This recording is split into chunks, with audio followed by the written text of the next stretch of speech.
Hello, good afternoon. Welcome to this lecture. And this is about Kaustinen fiddle playing style and about Kaustinen purpuri dancing. My name is Jarkko Björknäs. I'm originally from here in Kaustinen, but most of my life I have lived in Helsinki.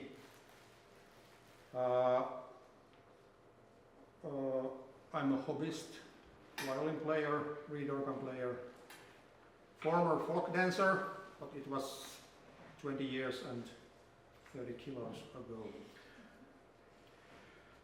Nowadays I lead a local purpuri company time to time. Usually we have some performances in this festival here in Kaustinen. I'm not a researcher like Matti, I'm just a curious hobbyist in these matters. My professional life is with pianos, piano tuning, maintenance and renovation, and I'm a teacher of piano tuning in Helsinki Music Conservatory.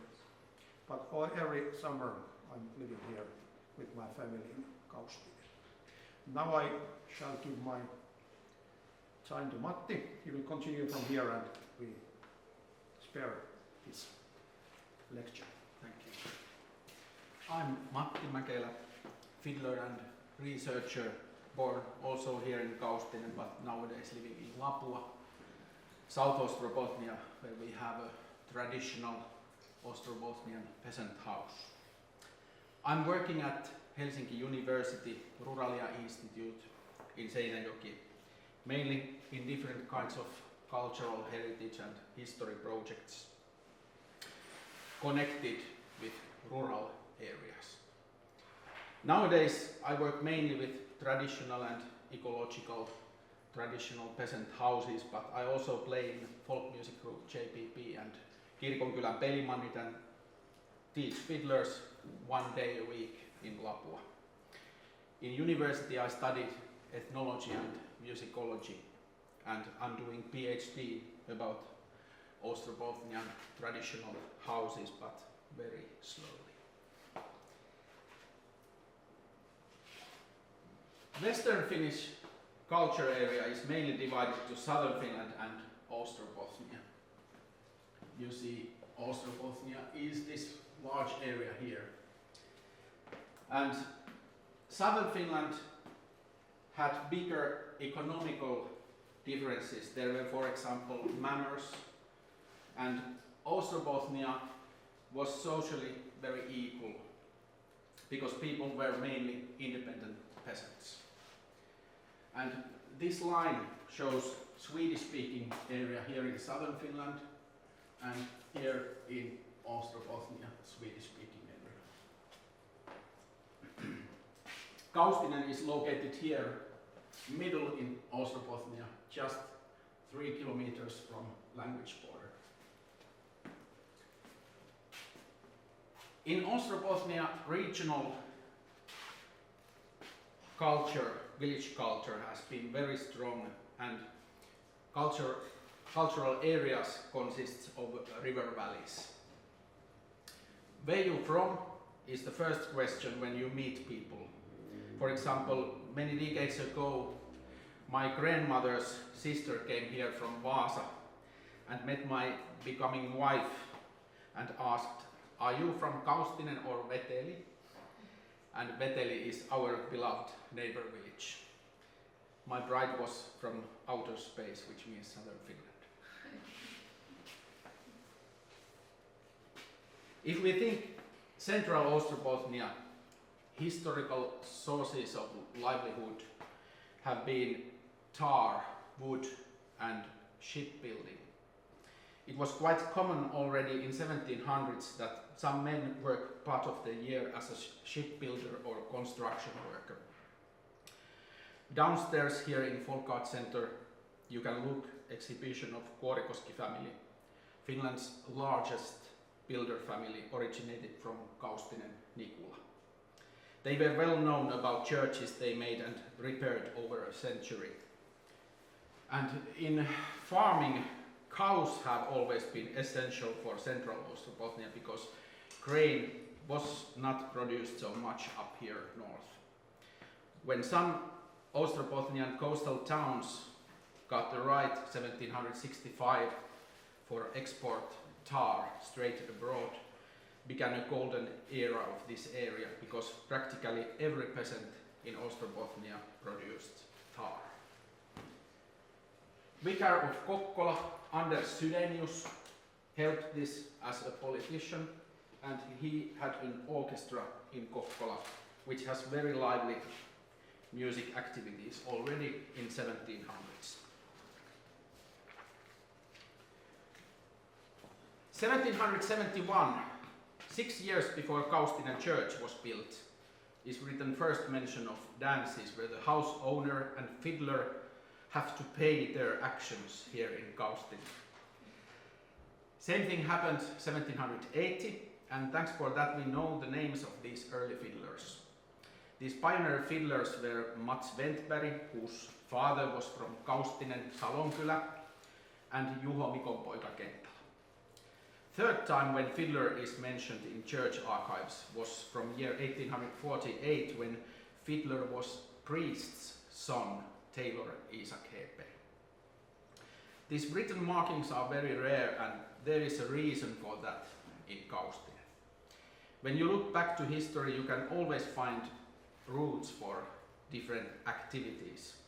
In Kaustinen's case, certain affection to music and dance you'll find even in meetings of Kokkola municipality, where 1833 they wanted to forbid dance events, except weddings.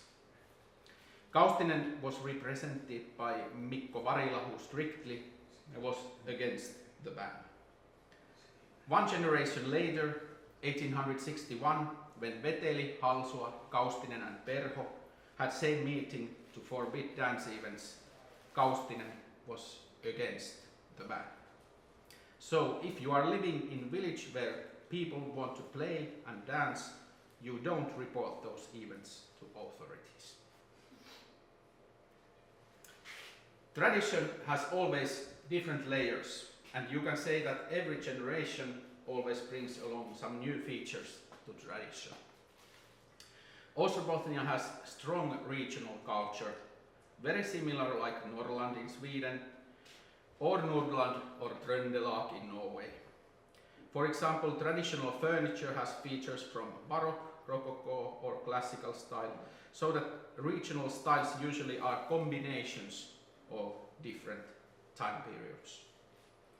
Academics or gentry has thought that we are trying to do straight copies of their artifacts. It wasn't like that at all. Ostrobothnians were independent peasants and masters to adapt things for their own culture. If you like something, you take some feature and plant it to your own thing. Usually Ostrobothnians took influences from churches or vicarages. We didn't have gentry at all, and burgesses were at coastal towns. There can be very important features which are remaining a very long time in regional style. In Kaustinen fiddle style, we have a couple important features which are worth of mention. The most recognizable thing is puntitus, which means pressure and speed to offbeat. I figured that out so that you can divide a beat to 4 parts or 16 notes, and every one of them have a different role. First one is beginner, second one saver, third one spender, and fourth one is an object swallowed. In Kaustinen style, the fourth note is often binded with the first note of next beat, and bowings like in this Pensarin Polska are very typical. I could play that a little bit.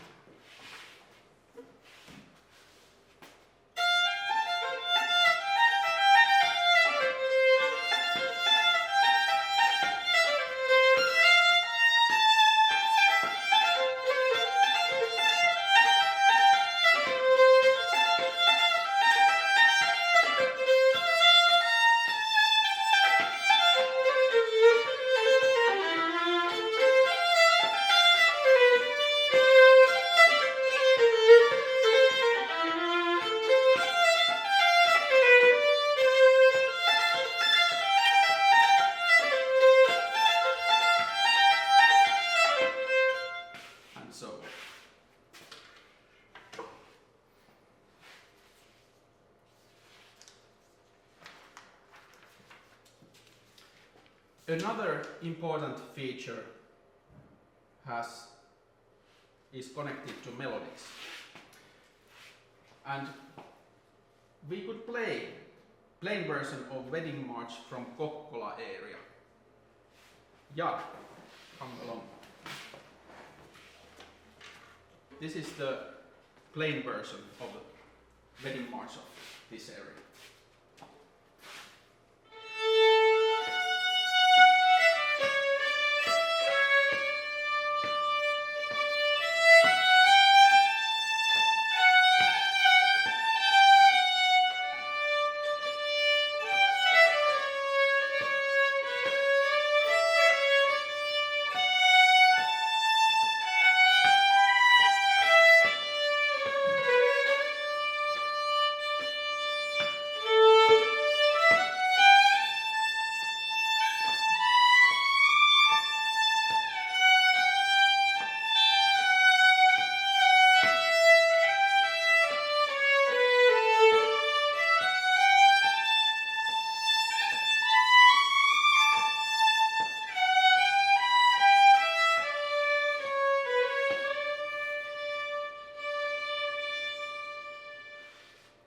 And in Kaustinen we have the same tune, which is Häihintulo Mars, and we play the Kaustinen version.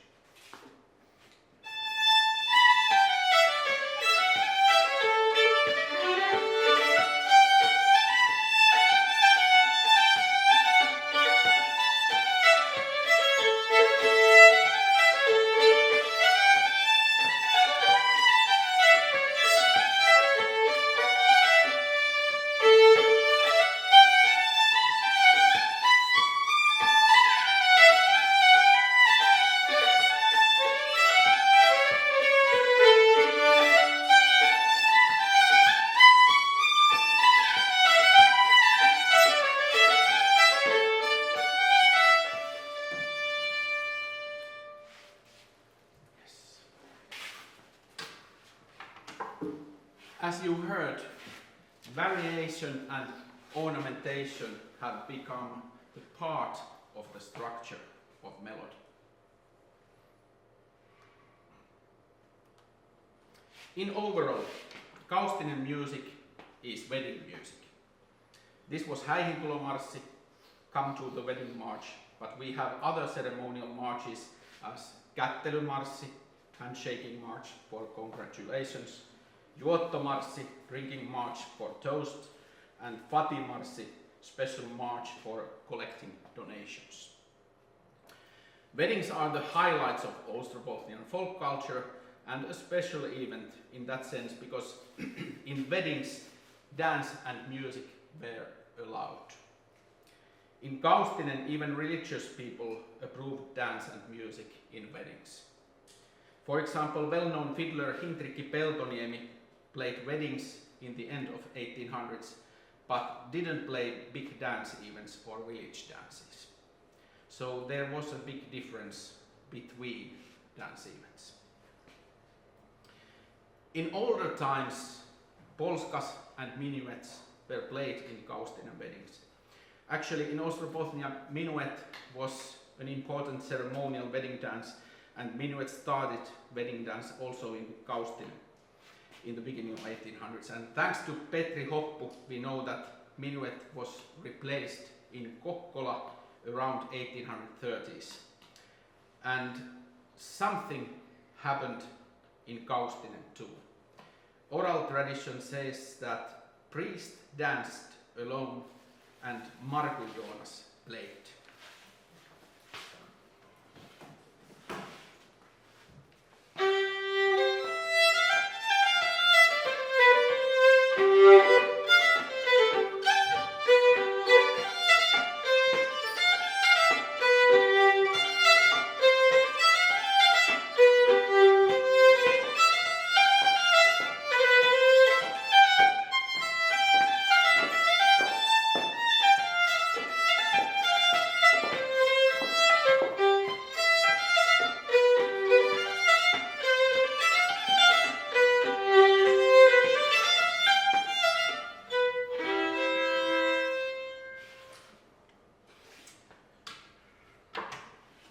1826, son of the priest Henrik Hedberg came to Kaustinen from Vaasa to help his sick father as a priest. It's most likely that Henrik Hedberg is the dancing priest who is mentioned in oral tradition. And it's likely that he represented Polonaise known as Purppurin aloitus, the start of wedding dance. Yeah.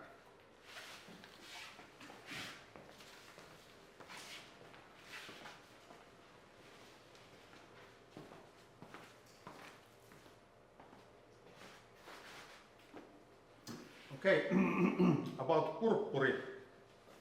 Purppuri is a dance series. The word Purppuri comes from France, potpourri. I don't speak any France, but I think it's something like that.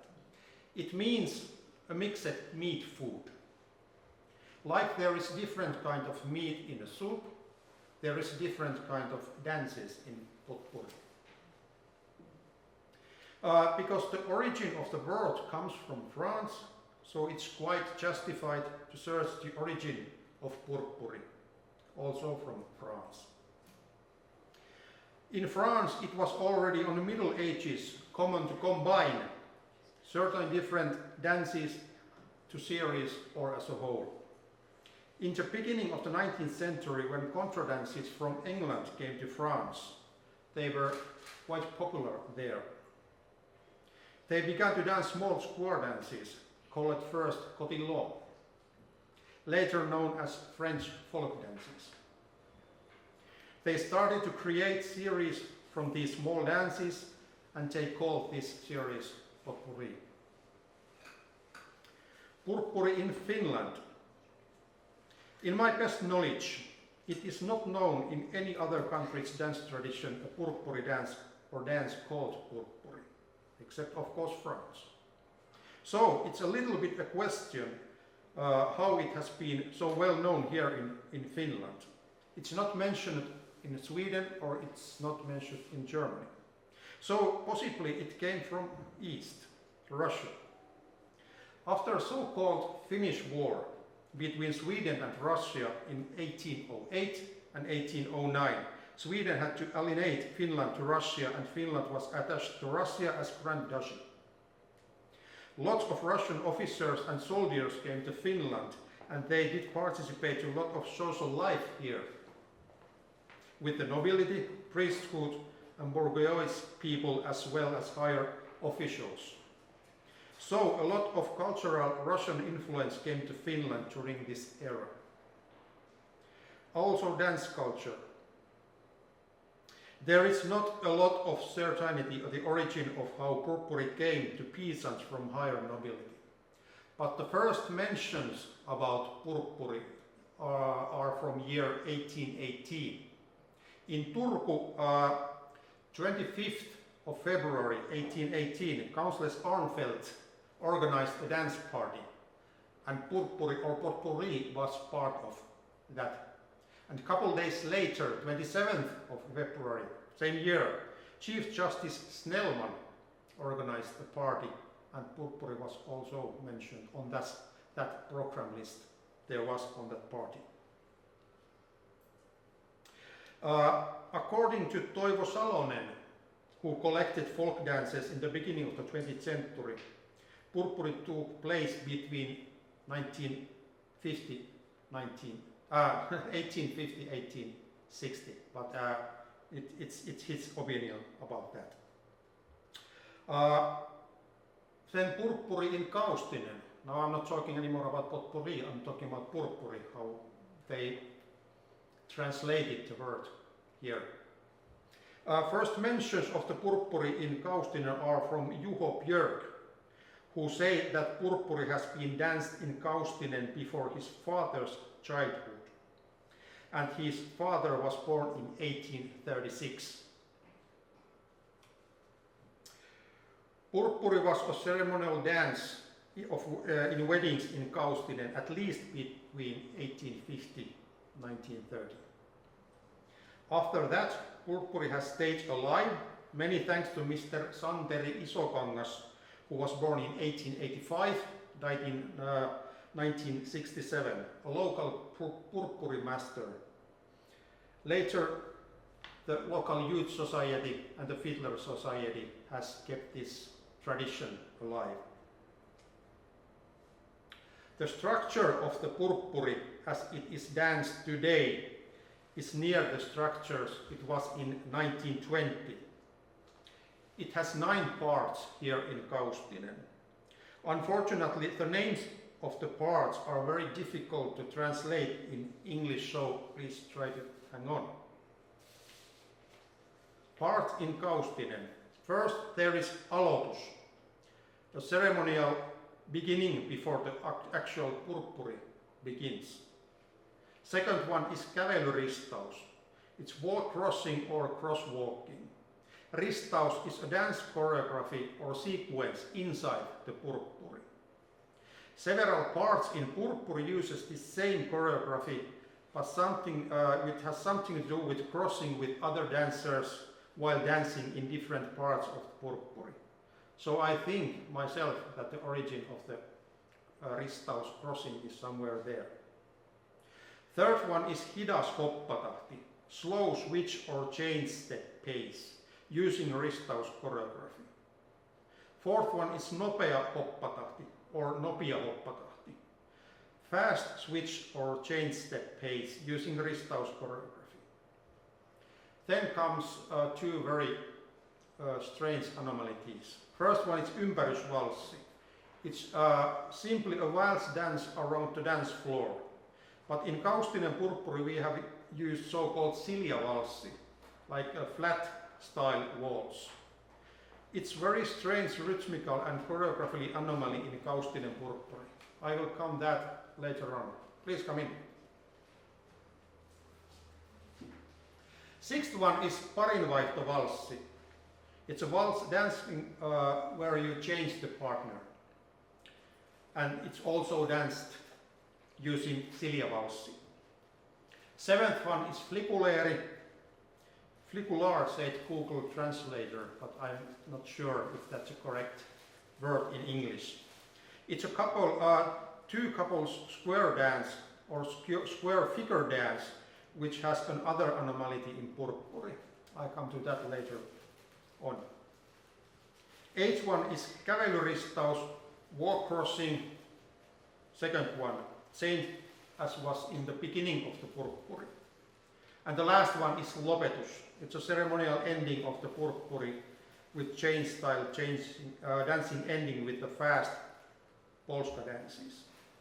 And sometimes later on, one Finnish style polka has been danced after lopetus in purppuri in Kaustinen.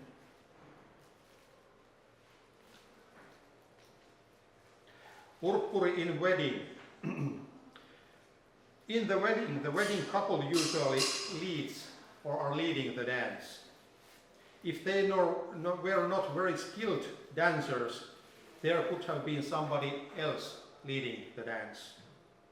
Wedding couple called the dancers and made the order for the dancers in purppuri.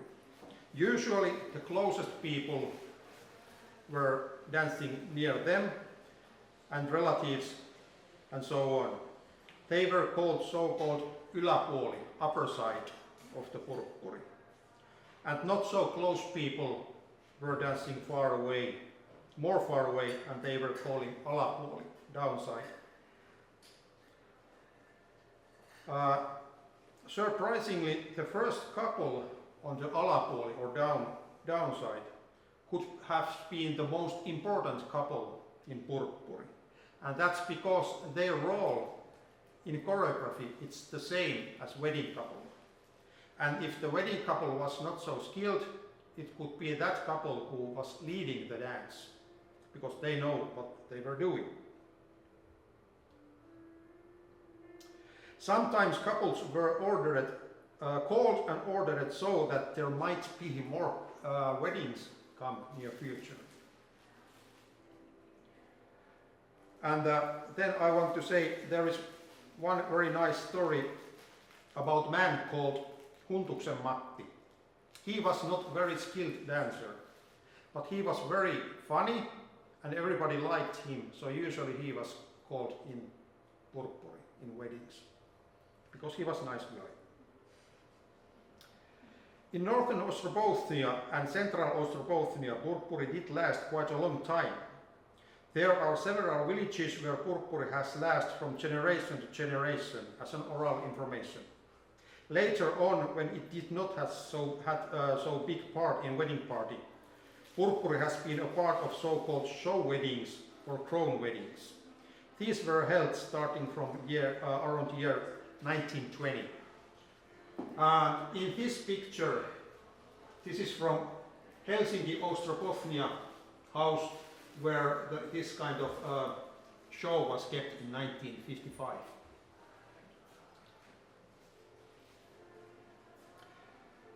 Purppuri is a dance series. It's a long dance, or it can be a long. It depends on how many partners take part to purppuri. If we have 8 couples, usually it takes about 45 minutes to dance everything there is in purppuri. But if there is 100 couples or 200 couples, it takes takes 3 days to dance the whole purppuri. Of course, it's not danced straight from beginning to ending. There has been some breaks or pauses somewhere, and they have been drinking or eating or doing something else, and then continued with the purppuri.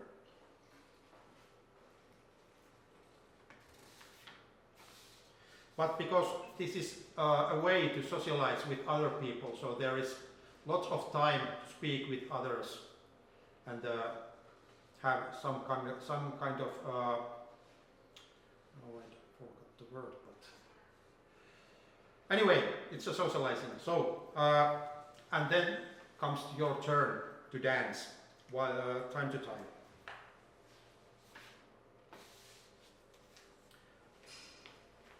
And I think I have, yes, I don't know the exact year, but this is from the beginning of the 70s, I think, from Kaustinen Folk Music Festival.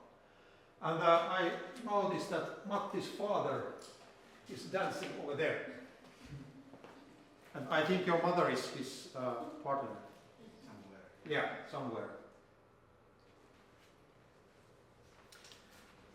Like I said, there is 2 anomalies, which the strangest one is the Siljavalssi.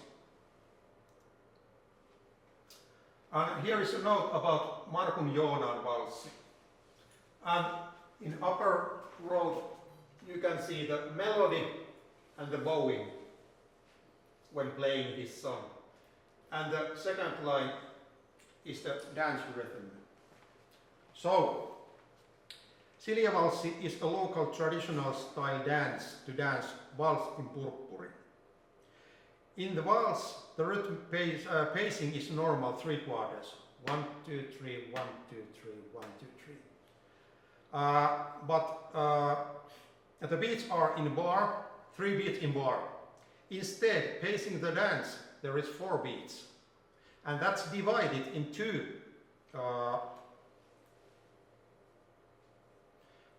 bars, so that the rhythm is a quarter. In written, it's like 1 quarter with the dot. So if I clap the waltz rhythm with my right hand, the dance rhythm is like this. And when you have played 2 bars, you have done 1 Siljavalssi step. I personally think this rhythm might come from the Kaustinen style fiddle playing, because back then there was no any rhythmical instruments playing wedding music. So the fiddler had to play the rhythm for the dancers too.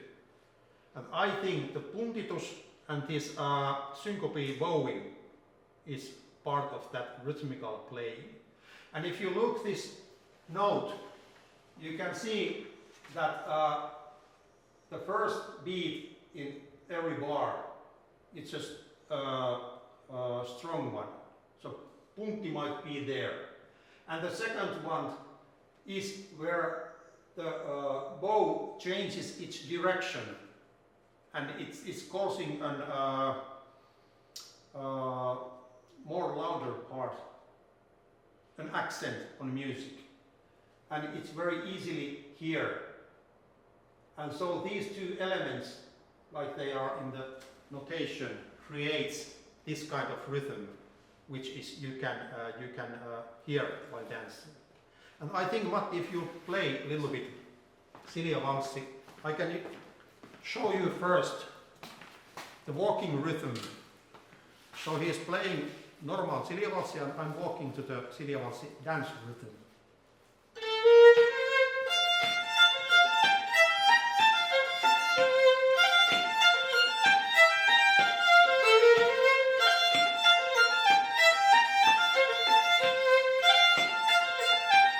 So on. The step for the Silja Valssi is like change, step, feet together, step. Change, step, feet together, step. 1, 2, 3, 4. 1, 2, 3, 4. Men and women has same step, but they are in different phase. So there is very strange dance rhythm, quite strange step, and it's in different shape, different phase. And now we are showing you with Anna Silja Valssi how it's danced to this rhythm, which I think could be the answer how it's been danced. Silja Valssi.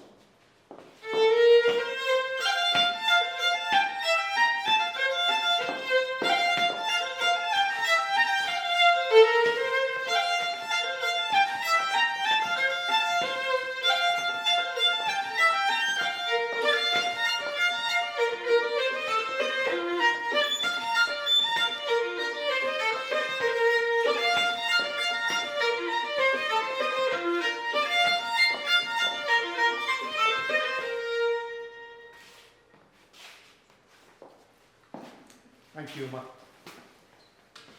Where's my papers? Here. Don't go far away. Okay. Another anomaly is the flikulēri. The dance rhythm is quite normal, but the music rhythm is normal, 4 beats. But the dance rhythm is 5 beats.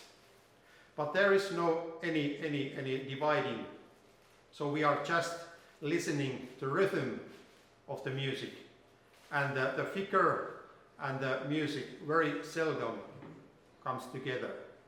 It is quite it doesn't look quite logic, but the rhythm are there all the time.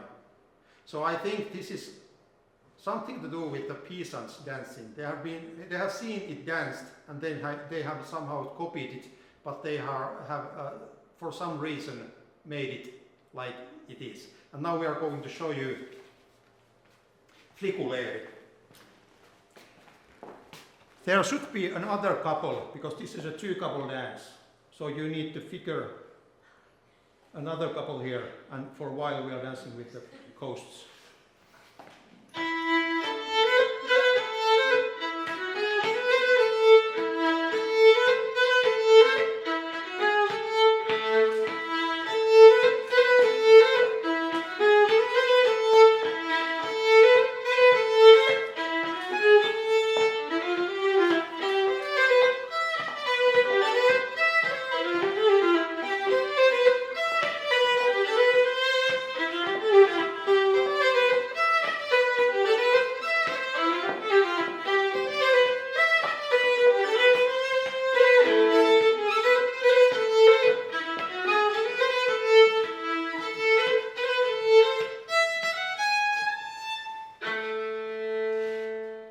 Thank you, Matti. This was my part from this lecture, and Matti will now continue. Thank you.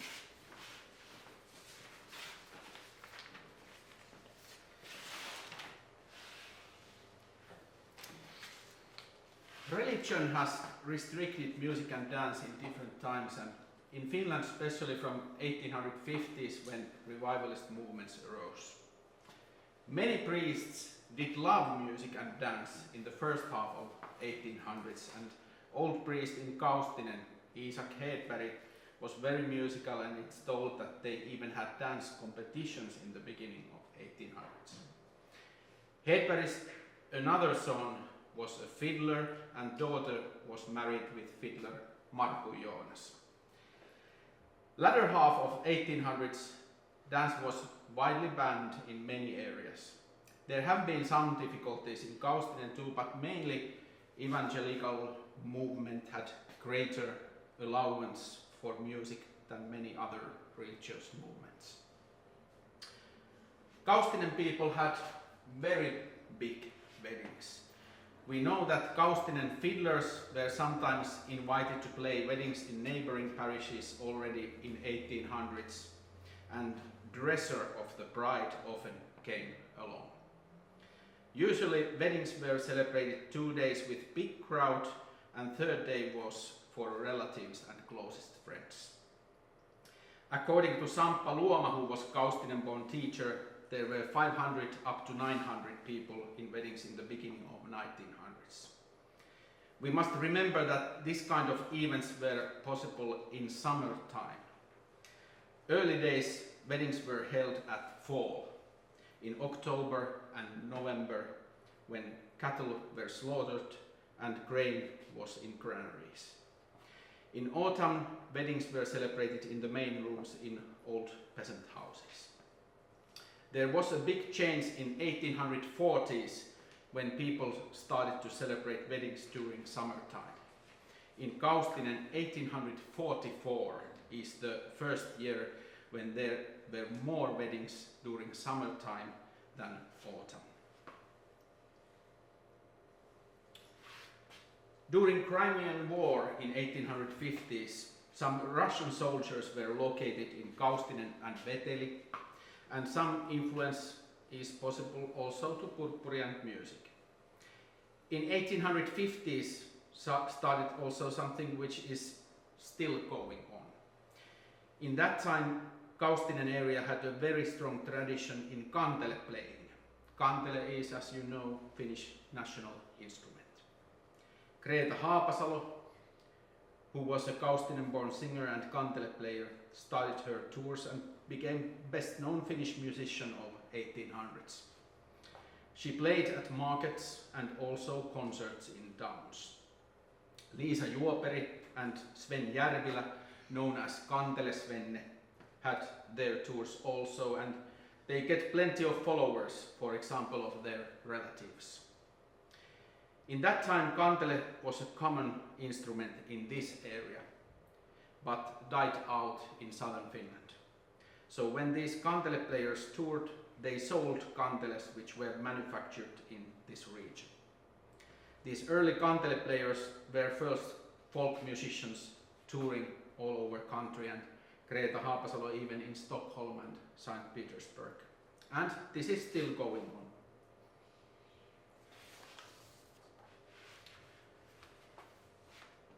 In 1860s, pipe organ was lended to Kaustinen church, and after that Jonas Björk built pipe organs, and it's likely that from 1870s harmonium came as a new accompanying instrument to Kaustinen wedding music. Quite many local players started to make harmoniums. Harmonium came to Kaustinen little before 1- and 2-row accordions became more common.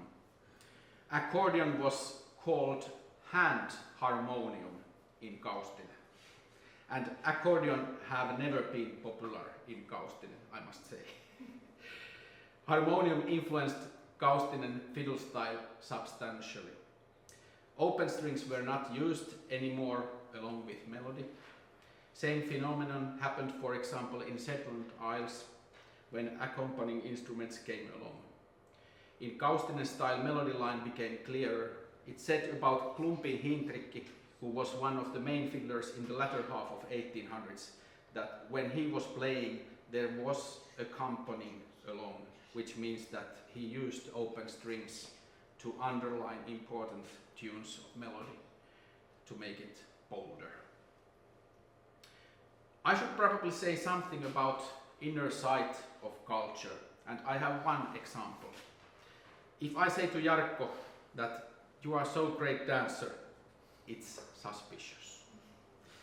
Kaustinen people are not used to praise anything, and for them it's very difficult to take compliments. And I see, as an ethnologist, there is a historic reason for that. In old times, when you praised your neighbor's cow, it meant that you are trying to steal the good fortune or feature or property or whatever. And then you have to do some magical things to protect that fortune. So if you were a decent human being, you didn't praise anything. Nowadays we have learned that it can be something positive, but we are still learning. Two important things have been crucial to remain the fiddle tradition here in Kaustinen, and first one is music making in families. There are lots of musical families in every village in Kaustinen, and they have played at home. Some people of them have played weddings, some of them have played village dances, and some people have played just at home. But it has been an important family tradition. When you listen to old interviews of Kaustinen people, you notice certain modesty. When interviewer asked about playing, for example, did your parents play? No, they did not. Father played fiddle, but just a little. Or another person says that she started to play harmonium when her father played fiddle at home, but adds that father didn't play fiddle in any weddings or dances.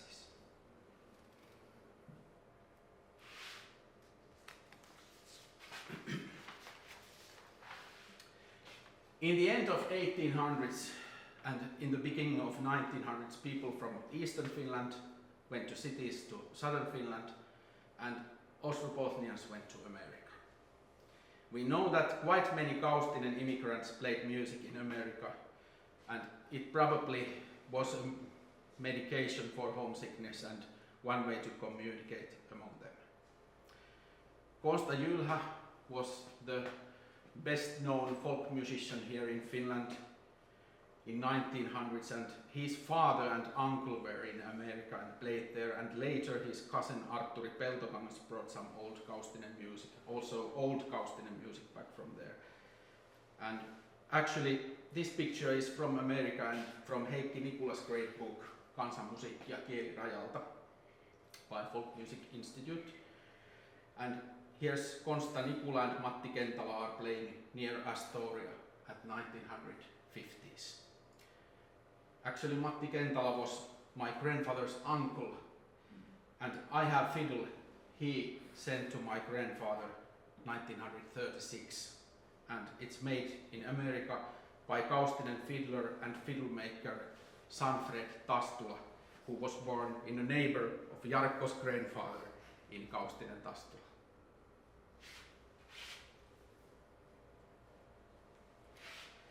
In the end of 1800s, wider influences reached also Kaustinen choirs, brass ensembles, and even classical string ensembles in Salonkylä and Veteli Tunkkari influenced Kaustinen tradition and its repertoire. As a young fiddler, Friiti Ojala, on the right, who had learned his traditional music from Konsta Jylhä's father, Mariana Ville, played with Fritz Johansson, who is in this picture. He was a leading violinist in Tunkkari string ensemble in Veteli. In the beginning of 30s, 1931 was first radio performing of Kaustinen folk musicians in Helsinki. They play purppuri tunes with two fiddles and harmonium, and it's highly likely that players were Kalle Tastula, Friiti Ojala, and Antti Myllykangas, who was a great-grandfather of JPP bass player Timo Myllykangas. Friiti Ojala played in radio also 1950. 36.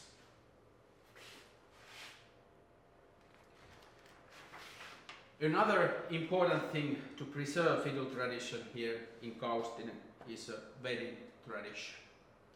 Big traditional weddings mainly died out around World War I.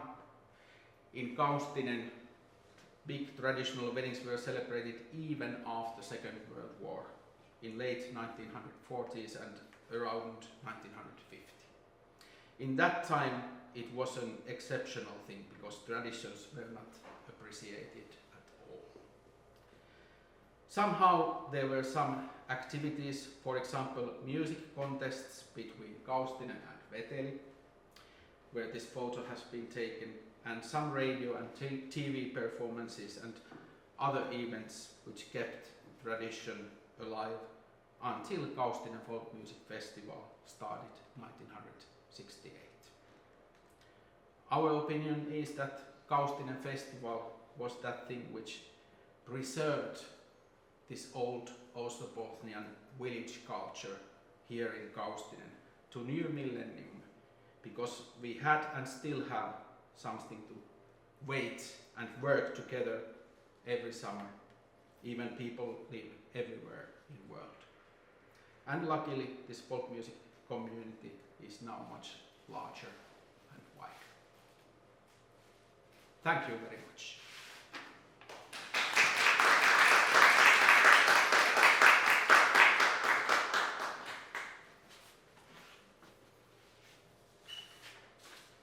Welcome to Järvi-konsertti.